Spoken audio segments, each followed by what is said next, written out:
আপনারা যারা অনলাইনে ট্রেডিং করতে চান তাদের জন্য কোটেক্স হতে পারে সেরা প্ল্যাটফর্ম। কারণ কোটেক্সের মাধ্যমে আপনারা স্বল্প সময়ের ট্রেড থেকে শুরু করে ফরেক্স, বিটকয়েন, ইথেরিয়াম সহ বিভিন্ন ক্রিপ্টোতে ট্রেড করতে পারবেন। তো সঠিক নিয়মে কিভাবে কোটেক্স অ্যাকাউন্ট খোলা থেকে শুরু করে ভেরিফিকেশন করবেন তা নিয়ে থাকছে আজকের ভিডিও। তো ভিডিওটি স্কিপ না করে সম্পূর্ণ ভিডিওটি দেখবেন, তাহলে আপনিও কোটেক্স অ্যাকাউন্ট খুব সহজেই খুলতে পারবেন। তাহলে চলুন কথা না বাড়িয়ে বাকি প্রসেসটি মোবাইলে দেখাই। তো প্রথমে আমরা গুগলে চলে যাব, তারপরে এখানে লিখে দিব কোটেক্স অফিসিয়াল ওয়েবসাইট।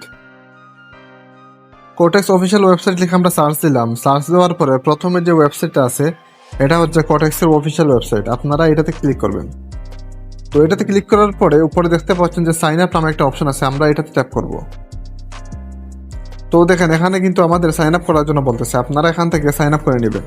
তো প্রথমে আমাদের এখানে কান্ট্রি সিলেক্ট করতে হবে। তো সিলেক্ট করার জন্য আমরা এখানে এরো বাটনে ট্যাপ করব, তারপরে এখানে আমরা আমাদের কান্ট্রি সিলেক্ট করে দিব। তারপরে এখানে বাংলাদেশ সিলেক্ট করব। তারপরে আপনারা কারেন্সি এখান থেকে ইউএসডি সিলেক্ট করে দিবেন। তো তারপরে আপনারা এখানে ইমেল অ্যাড্রেস দিবেন। আপনারা একটা ভ্যালিড ইমেল অ্যাড্রেস দিবেন, কারণ ভবিষ্যতে যদি আপনার কোটেক্স অ্যাকাউন্টে কোনো প্রবলেম হয় তাহলে আপনারা ইমেল অ্যাড্রেসের মাধ্যমে রিকভার করতে পারবেন। তো আমি আমার একটা ভ্যালিড ইমেল অ্যাড্রেস এখানে দিয়ে দিচ্ছি। তারপরে আপনাদের এখানে একটা স্ট্রং পাসওয়ার্ড দিতে হবে। আপনারা এখানে ক্যাপিটাল লেটার, স্মল লেটার এবং নিউমেরিক নাম্বার দিয়ে একটা স্ট্রং পাসওয়ার্ড এখানে দিয়ে দিবেন। আমি একটা স্ট্রং পাসওয়ার্ড এখানে দিয়ে দিচ্ছি। তারপরে নিচে যে দুইটা বক্স আছে আপনারা দুইটা টিক মার্ক দিয়ে দিবেন। তারপরে রেজিস্ট্রেশন অপশনে ক্লিক করবেন। তো ফাইনালি আমাদের অ্যাকাউন্টটা তৈরি হয়ে গেছে। এখন আমাদেরকে অ্যাকাউন্টটা ভেরিফাই করতে হবে। তো সেজন্য মাঝখানে যে ম্যান আইকন আছে আমরা এটাতে ক্লিক করব।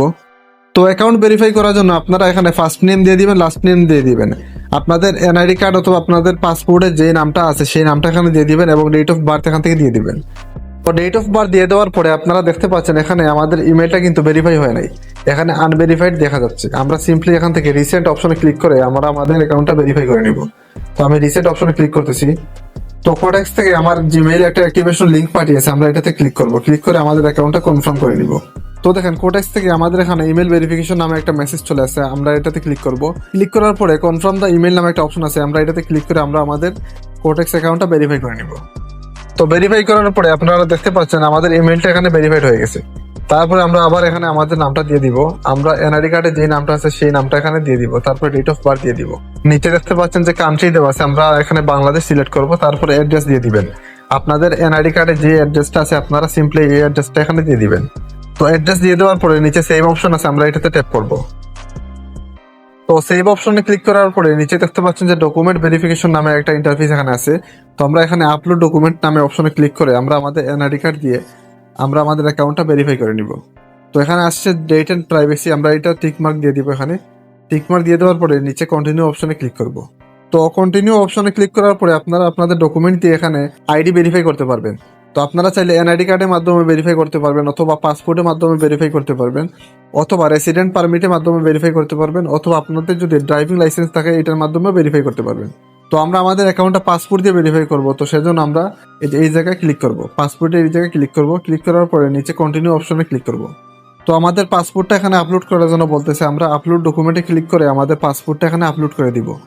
আপলোড হওয়ার পরে নিচে কন্টিনিউ অপশনে ক্লিক করব। তো আমাদের পাসপোর্টটা এখানে ভেরিফাই হচ্ছে। যদি ভেরিফাই না হয় তাহলে আমাদের ডকুমেন্টটা আবার সাবমিট করতে হবে। তো ফাইনালি আমাদের প্রোফাইলটা ভেরিফাই হয়ে গেছে। আমরা এই যে ক্রস আইকনে ক্লিক করে এখান থেকে ব্যাক চলে যাব। তো আমাদের অ্যাকাউন্টটা ভেরিফাইড হয়ে গেছে, এখানে টিক মার্ক চলে আসছে। আপনাদের এখানে টিক মার্ক চলে আসবে। তারপর এখানে আপনি আপনার প্রোফাইল পিকচার দিয়ে দিবেন।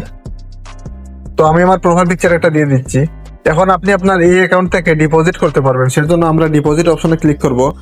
ডিপোজিট অপশনে ক্লিক করার পরে আপনারা বাইন্যান্স পের মাধ্যমে ডিপোজিট করতে পারেন, অথবা বিকাশের মাধ্যমে করতে পারেন। তারপরে আপনারা নগদের মাধ্যমে ডিপোজিট করতে পারবেন, রকেটের মাধ্যমেও ডিপোজিট করতে পারবেন। তো আপনারা বিকাশের মাধ্যমে কিভাবে ডিপোজিট করবেন, তো সেজন্য আমরা বিকাশ অপশনে ক্লিক করব। বিকাশ অপশনে ক্লিক করার পরে আপনারা দেখতে পাচ্ছেন এখানে $10 দিয়ে আপনারা ডিপোজিট শুরু করতে পারেন, অথবা আপনি যদি সর্বোচ্চ $238 দেন তাহলে কিন্তু এখান থেকে ডিপোজিট করে ট্রেড করতে পারবেন। তো সেজন্য আমরা ডিপোজিট অ্যামাউন্ট নামে যে ঘর আছে আমরা এটাতে ক্লিক করব। এটাতে ক্লিক করার পরে $10 সিলেক্ট করে দিব। $10 ডিপোজিট দিয়ে দেওয়ার পরে আমরা নিচে প্রসেস টু পে অপশনে ক্লিক করব, তাহলে আমাদের বিকাশের পেমেন্ট গেটওয়ে অপশনে চলে যাবে। তো আপনারা এই এজেন্ট নাম্বারে 1304 টাকা যদি সেন্ড করেন, তারপরে যে ট্রানজ্যাকশন আইডি থাকবে এই ট্রানজ্যাকশন আইডি এখানে লিখে দিবেন। তারপরে কনফার্ম অপশনে ক্লিক করবেন, তাহলে আপনার কোটেক্স অ্যাকাউন্টে $10 অ্যাড হয়ে যাবে। তারপর আপনারা $10 দিয়ে ট্রেড করতে পারবেন। তো আজকের ভিডিওটা এই পর্যন্ত ছিল। দেখা হবে পরবর্তী কোনো নতুন ভিডিওতে। সবাই ভালো থাকবেন। আল্লাহ হাফেজ।